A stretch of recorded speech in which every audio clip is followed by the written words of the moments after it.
Did you hear that? The 13th chime. It shouldn't exist, but we all know it's there, hiding behind the face of that demon clock.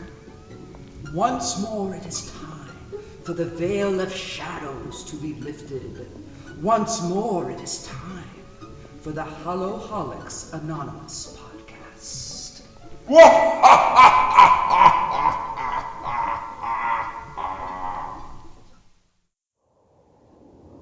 The Fountain of Blood by Charles Baudelaire. A fountain's pulsing sobs, like this my blood, measures its flowing, so it sometimes seems. I hear a gentle murmur as it streams. Where the wound lies I've never understood. Like water meadows, boulevards are flooded. Cobblestones crisscrossed by scarlet rills are islands. Creatures come to drink their fill. Nothing in nature now remains unblooded. I used to hope that wine could bring me ease. I could lull asleep with deeply gnawing mind. I was a fool, the senses clear with wine. I looked to love to cure my old disease. Love led me to a thicket of IVs, where bristling needles thirsted for each vein. Live negotiating a lease with some mutants under our stairs. It's the Hallow-Holics Anonymous podcast with Madeliene, Julianne, and Chris! I've never had so much drama put into one syllable. Alright. Well, that was a very good reading, Chris. It was dark. I felt it. It flowed through me like blood. Like a fountain of blood. Would you say like bristling needles through a thirsted for each vein? Yes. Alright. So, Madeliene, what are we talking about tonight? This week we're doing, if we've all done our research, we're doing some video games we selected on the last episode. Yay! Video games! Yeah! This is forte. Yeah, this is Chris's zone. Yeah, definitely going to be Chris's time to shine, because I am not a gamer. Though I have absolutely no comment on the game you did, because I have no idea what that is still. Vampire Knight. It was an arcade game that got released in arcades in 2000, and then immediately adapted in 2001 for the PS2. Wow. Oh. Is that Vampire Knight with an N or a K? So you like with an N, like, the time of day. Okay. Oh, I was thinking maybe like of the Round Table. Okay. Yeah, well, Vampire Knight, I guess, of the Round Table, that is actually a comic and a series, completely unrelated. Isn't it an anime too? I think there's an anime. I think there's an anime. Well, yeah, series, anime. Oh, got it. Yeah, my video game is pretty much, I'm just going to dive right into this, and then we will segue. Alright. My video game Vampire Knight is a game I got when I was it's 2001. I was 12. It was a gift with my PlayStation 2. I gotta say, it was probably one of the better games I had, except for one particular aspect. What was that? The voice acting is absolutely god-awful. Ah! That can really kill a video game, in my opinion. Yeah, it was jokeable. You remember that old game that goes, all your bases belong to us? Yeah. Pretty much that level of voice acting. One of the lines, I think, is, we are going to kill the vampires now. Yes, darkness has arisen. Something like that. And those are two different characters. Basically, it's a really simple storyline. You play two vampire hunters. Well, you play one of them, but it's a two-player game option. Yeah, the game originally came with a DualShock gun controller, which doesn't work with plasma televisions. And you just point and shoot, basically, and go through several levels of bosses. It wasn't incredibly complex, but it was kind of pretty. It was fun. What were, the bosses? What were they? Were they just, massive vampires, or...? Well, they were all a little different. One of them was, a pretty boy vampire who used to be a fencer, I guess. Awesome. Yeah, and he would invade your dreams. Then there was one who used to be a mad scientist, and he had a weird piercing voice and something on his eye, and he would turn into a bat. There was this other guy who would turn into a giant demon, and you'd have to shoot at him in the forest, and then shoot at him inside a church. And there was this one, mermaid ice queen vampire who shot ice at you. What? Yeah. What? Yeah. At what point do you stop being a vampire? Well, she was originally. I looked this up because they don't give you the backstory in the actual game. I looked this up. She was a mermaid who fell in love with the lord of the evil vampires. And he turned her. Okay. And then the main guy is actually kind of hard to fight on an emulator without a dual shot gun. But he floats around and he's covered in this huge ball of bats, and you have to shoot every individual bat. Oh, it sounds like almost like Castlevania. Yeah. That reminds me of Castlevania, that part right there, which is like a vampire arcade-like game. Yeah, it's pretty much a Castlevania ripoff. Are you Van Helsing, or are you just random vampire hunter? You're a random vampire hunter who was apparently originally created by the head vampire to kill him when he wasn't, because he wouldn't be able to take his own life. He was too afraid. But then, ultimately he decided he didn't want to die after all, something like that. Oh, I think it's dumb. Why are you going to create something to kill you and then be like, no, I'm good? that's the exact Why point. don't you just kill that? That's why you always have a kill switch. I never said it was an intellectual game. It's just. Yeah, I haven't. I unfortunately have not heard of. I didn't hear of that game, or I played that game. But would you play it again? Was it fun? Yeah, but it wasn't as easy on an emulator on my computer. I was using the keyboard, the left and right arrows, and it was just a nightmare. Don't ever try playing a shooter game on an emulator. Dude, I hate playing just simple games on emulators, like Mario. God, so hard. Yeah. But yes. And what game did you pick, Chris? Resident Evil is my pick. See, I'm getting the big one, the well-known one. The ultimate classic. Yes. On the PlayStation system. And I'm going to be just sticking with the original series because, frankly, I really don't like it anymore. It's kind of turned into a monster of its own. Yeah, I saw the movies and I thought it was really weird that suddenly she was genetically altered and she was a zombie, but she wasn't a zombie. Oh, Alice? Yeah. Oh, yeah. Alice isn't even in the games, is she? She's not. She's not even in the games. She is not part of the games. She is a made-up character for the movies to try and make a plot that is not directly related to the video games. Oh. It makes no sense. That is a cluster F all on its own. But it was a lot more successful than most video game movies. It was. Oh, there's so many bad ones. We'll talk about that later, but there's so many bad ones. You know what? I'm not going to lie. Let me just say this: the first Resident Evil movie, I could get through and say, okay, well, at least they did something with that. But then they kept going and going, and the worst part is they stopped doing standalone. They were like, we should incorporate some crap from the games. That way it pleased the fans. No. No. Yo. Bad producers. Bad producers. But anyway, back to Resident Evil, made back in 1996. What? That old? It is that old. I thought it was 98 or something. Oh, how old is it? It's almost 20 years. Wait. 2 years away from being 20 years old. Holy crap. It's old enough to drive. Oh my gosh. It's graduated high school. Oh my gosh. It's probably in its first year of college.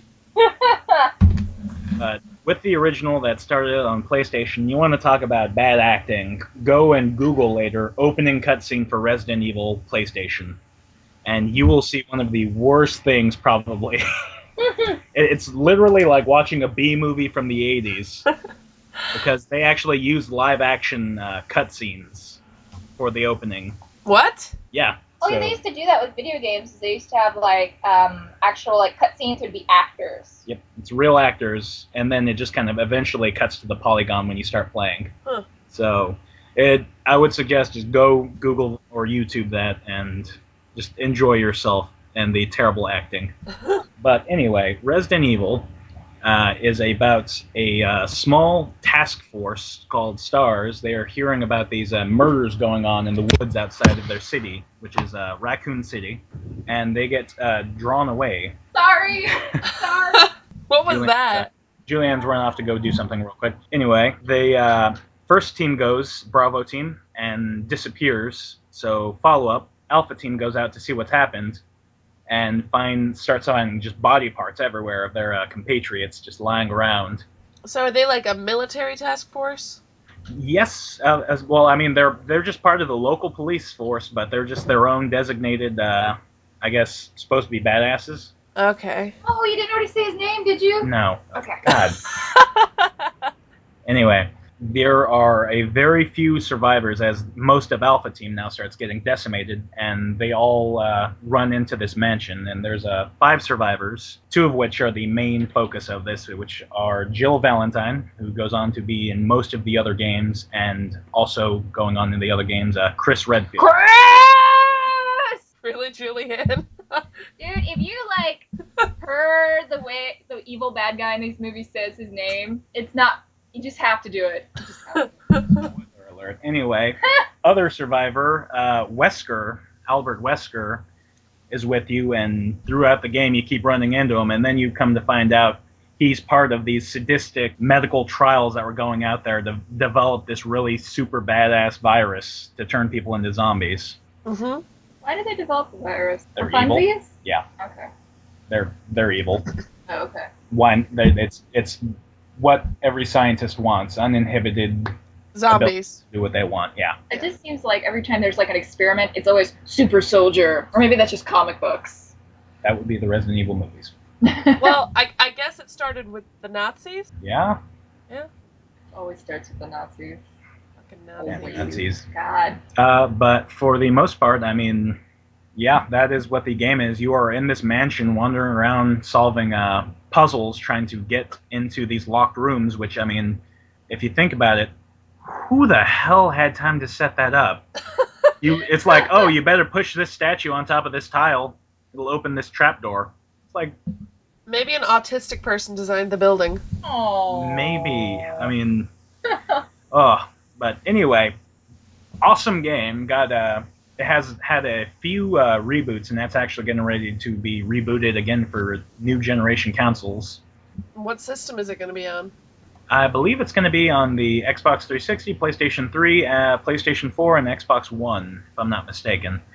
And it's supposed to get a little bit of updated visuals and get away from the horrible control scheme that the video games are known for originally. So what's your part of the game? Oh, probably a character that you find in the mansion.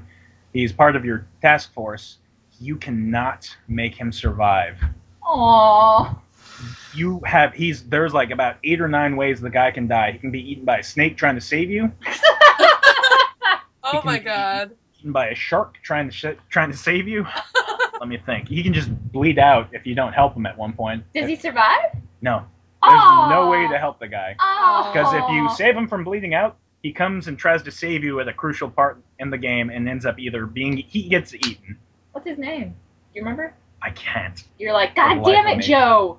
That's got to be like a screw you game player joke on the programmer's part. Huh. Yeah, it's like no matter what you do, you want to save the guy because he's so helpful, and you can't. That kind of reminds me of an old game, oh gosh, what's it called? Where you're an alien and you discover that your whole race of fellow aliens are actually being, they're a slave race and they're being eaten, made into snacks, and you have to save them all. Sounds really interesting. What is that? I don't remember what it's called. I'll probably remember it later and mention it on like the next episode, but basically it's a PlayStation 1 game. You have to save them, but you have to find them first, and you have to basically give signals to say, come, wait, stay. You have to save several dozen of them. And at the end of the game, if you've saved most of them, you get the good ending. If most of them have died, then the remaining survivors, they mob you and kill you. Oddworld, Madeliene. That's what it is. If I'm not mistaken, that got remade recently, too. Really? Has it? I know there's a sequel. And, Julianne, what was your game? My game was Outlast, which is a super scary game. It's like a horror survival game. It first came out in 2013 for Windows, so you could buy it on Steam, and that's where Chris and I found out about it from, right? Yep. Yeah. So, and we just kind of saw some clips online of people playing it and just being super scared. So we decided to play it, and it's a first-person survival game. And the great thing about this game to me that makes it scary is you don't shoot people and you don't fight. You are just this wimpy investigative journalist. What he does through the game is you hold up a camera. So you have like a camera. So it's basically like a video game shaky camera. Yeah. Oh, It's the Blair Witch of video games. Yeah, Blair Witch of video games. This is a great way to describe it. Is it distracting? No, actually at all, because you can look through the camera, but it's not constantly in the camera. So Okay. like you can look around and stuff. The camera's basically a mechanism to be able to you can like hit night vision on it and be able to see when it's dark. Yeah. Okay. So That's kinda cool. yeah, he gets tipped off to go to this insane asylum and investigate it because there's supposed to be some experiments going on. Oh. So he decides to go there in like the middle of the night in the rain, which is already starting off terrible. And he sneaks in, or does he just go through the front door? Well, you try going through the front door, but it's locked. Oh yeah, the front door's locked, so you have to like jump through a window or something like that. And so you're playing through the game, and you're going through, and you're like, as soon as you enter, there's just like dead bodies and blood all over the walls, and really like messed up looking dudes. Like they're all like none of people them have who've been hair. and then like you're running into like cops and like SWAT team at the same time who have been like impaled and like skinned alive. Ah. Yeah, and then you're like crawling in vents, and you have to like hide from people because if they see you, they'll chase you down, and what you have to do is you have to hide. So you hide in lockers and things, and obviously if they get you, they beat you to death. And then like it's like really weird. Like yeah, I'm gonna talk about them in a minute. And it's like you wake up, and there's like this priest guy. He's like, you must first survive. You know, like he gives you some sort of shot, and then you wake up in the middle of the building, and then you start playing again. So it's actually, I like it when they do death scenes like that instead of just starting over. Can I just say that this game sounds severely confusing? Does it? Am I making it confusing? No, just the game sounds like it's confusing. It is confusing. It is in the beginning. You're like, what the hell is going on? Yeah, the priest thing is really weird. He's really weird. So you're going through and you're playing, and okay, I'm going to talk about my favorite part of the game, is you're slowly discovering things, you know, but you're not really getting any hard information on what's going on. And that's when you run into the twins, who are the best part. I know, but they're not the kind of twins you think. Do they hold hands? No. Okay, they don't hold hands. Stand by each other. They're like these huge, buff, like, dudes that are like, I don't know how old they are, but let's say 40, and they're bald, and they're naked. Completely naked. Completely naked. You see wiener. There's wiener. But it's dark. It's like pretty dark in the building, so it's hard to see. Dark wiener? Well, dark, yeah. And so these dudes, they like definitely want to kill you, and you have to like really maneuver around to get around them, and they want to eat you. Is that what it is? I think they just want to like kind of crack you open. Yeah. Kind of play with you, basically. And they do that creepy thing where one of them talks, and then the other one starts talking. They finish each other's sentences. I don't know what I'm more horrified by, what they want to do, or like the fact that, you know, it's a giant naked man chasing you around. Yeah. That's what horrifies me when I play that game. It was like really scary. It was those two dudes chasing you around. I think you were like in a hallway or something, and you had to figure out how to get out of the hallway, and they just constantly killed you. Like, we probably died a few times during that scene. We had to like look up how to get around them. What's even more horrifying is some of the ways you die is like, there's at one point I think you can be decapitated, and you go through the view of your head hitting the ground and rolling around, and you see your body fall down. Is that the camera view? I don't think so. I think that's just straight up like through your eyes. You get decapitated and you see your body fall down. That actually sounds really cool. Oh, and what's great is, like, you hide in lockers, so you're in the locker, and you can hear yourself breathing. You're like, and you're peeking out through the little locker hole, and then, like, the guy, like, come up to your locker and, like, look at it, and then he'll go to another locker. It's a pretty scary game, and then it's, like, so it's like you're in this insane asylum, you're running around, there's, like, weird experiments going on, and then this game gets even fucking weirder, if that's possible, right? Mm-hmm. So it's like this priest in this facility has his own cult, and he worships this like person. What was it called? The Wall Rider. The Wall Rider. Wall Rider. He worships this thing called the Wall Rider, and you're like, okay, this is mega crazy. I need to get the fuck out of here. And you try and get the fuck out of there, and then what happens? You finally the insane convicts let you walk out of this room finally. you get to the elevator that goes to the front door. It starts going down. It's one of those ones that, you can kind of, like a crate elevator or a freight elevator. Yeah. So you can see what you're going down through. You see the front door. It starts opening. Doors close again. You go down another floor that you didn't know was there. And then this crazy guy who is in charge of the experiments at this sane asylum, he gets a hold of you. And then what does he do? He tapes you to a chair and cuts off your fingers. So is it possible to win this game? I tell you, because it's still not over. There's still more stuff. This game is like I said, it's really long, and I really want to just describe the whole game because it's amazing.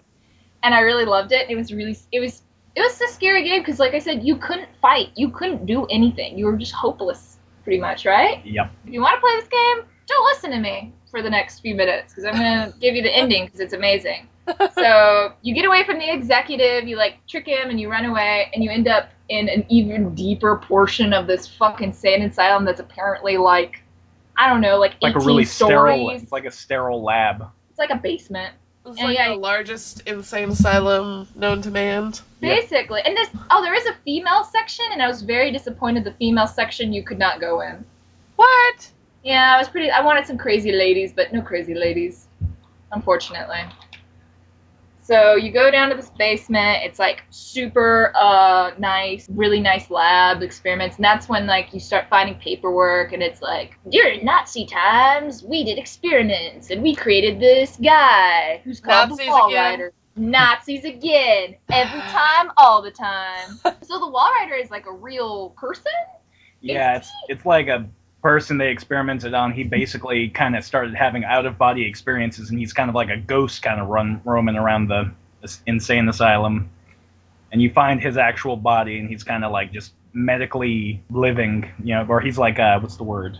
He's in a pod. Yeah, he's in a pod being sustained in it. Cryogenic stasis? He's something like that, close, very close to that. And then, so you find him, and then the Nazi scientist that created him was there in a wheelchair, and he dies in seconds. I don't know why. And you have to shut down the system so that you can kill the Wall Rider, because I guess he's making everyone insane. He's just this nightmarish creature. Yeah. This is the best part of the game. You shut down the system. You have won. You start walking out of the building. SWAT comes in and kills you.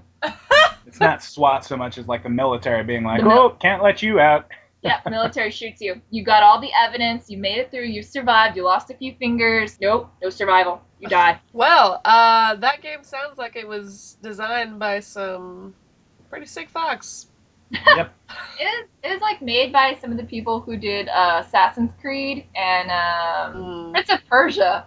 Really? These guys don't really have much a horror background from what I could tell, which is interesting. Spoilers over, but yeah, the game's great. My favorite part's probably the twins, because it's just so odd that they're naked. We're not scandalized by having heads cut off and seeing your own headless body. We're not scandalized by having fingers cut off.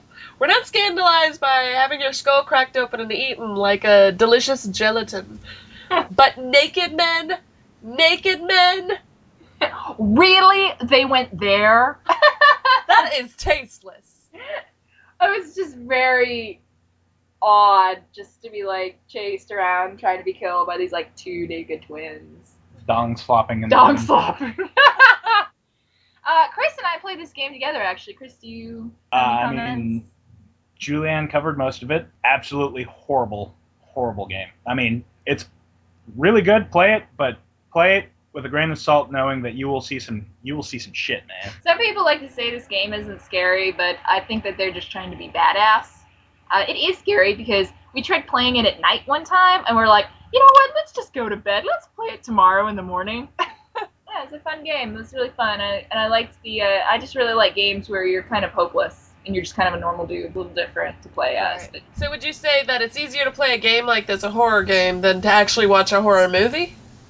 Yes, I actually prefer playing horror games than to watch horror movies. All right. I'm in control in a horror game.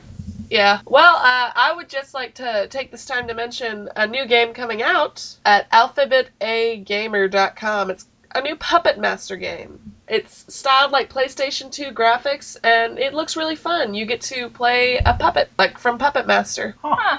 All I pretty much saw was walking around with other puppets, in the demo, but I imagine because it's probably still under development. Yeah, I've never heard of that. It's interesting. Though. I'm looking at images of it right now. Looks fun. Yeah, it's Interesting. it's very late 90s graphics, but one aspect that I really like about it is that you can switch to first-person view, and that's actually how kind of the movies are. The Puppet Master movies, a lot of it is when the puppet's walking around, you usually get a first-person view from the puppet's perspective. Neat. This looks pretty cool, actually. You were gonna Yeah. say cute, weren't I was you? gonna say cute. The graphics are kind of cute. I'm sorry.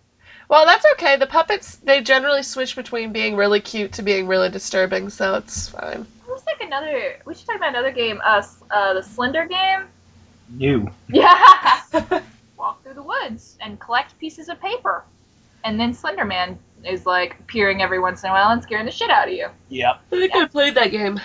Yeah, and then you have like a flashlight, but your flashlight will eventually run out. Yeah, I played that once. Oh, so scary. It's terrible. No. It's a game that's really good at building tension, I think. I agree. Yeah, and then it's like the crunching of the leaves as you walk. Like, the noise, or like I don't know what you would call the noise background in the game is really good. I guess it has a nice nuance to it. It's just, everything, the atmosphere, Yeah, terrifying. it's just spookies. Just a spooky game. I was never. My problem with that game was that I just could never find the pieces of paper, so I'd be like walking around for like 10 minutes, and I'd be like, God, it's gotta be something. That was my only issue with the game, was just I could just never find the sheets of paper. I think that's an issue a lot of people had with the game. Yeah, because it was just like random. Yeah, it's not easy, honestly. It's not an easy game, even though it's a really simple concept. Well, Julianne, would you like to talk about our Twitter real quick? Yes, we have a Twitter, and it's Hallow-Holics, which is spelled how it sounds. Anyways, yeah, I'm going to start updating that, and if anyone ever has anything that they want us to talk about or have a question, you can just like tweet at us. Yeah, we really would love some feedback from the couple of listeners we have. So all 2 of you? Or whatever, yeah, just like send us something so we know what that'll be interesting to talk about. Yeah, that'd be cool. That would be. All right, and we also have a blog. Well, I have a blog, and if you haven't had enough of us from the podcast, you can just swing by the blog, which is Hallow-Holics.blogspot.com. Does that have a dash in it? Because I don't have a dash in it. No, there's no dash. No dashes. And last, I'd just like to mention a few podcasts I like to listen to that can be found on iTunes. One of them is called Sawbones. It's a great podcast about medical history, really weird medical history. Yeah, it's really great. That sounds really great. Yeah. I actually think I might look that up. Yeah, it's hosted by a husband and wife. They just had a baby recently, and it's pretty cool. And there's also Horror ETC, Horror Etc., and they're just fantastic. I listen to every episode. Are they just general horror?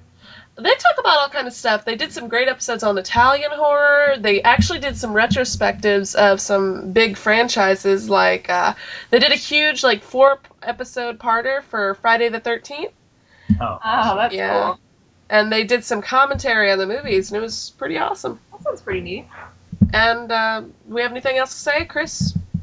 I think. You played a lot of video games, so you gotta have something. Well, that's the problem, there's just so much for video games. Yeah, it's a pretty vast subsection of horror, and we'll probably come back to it in the future.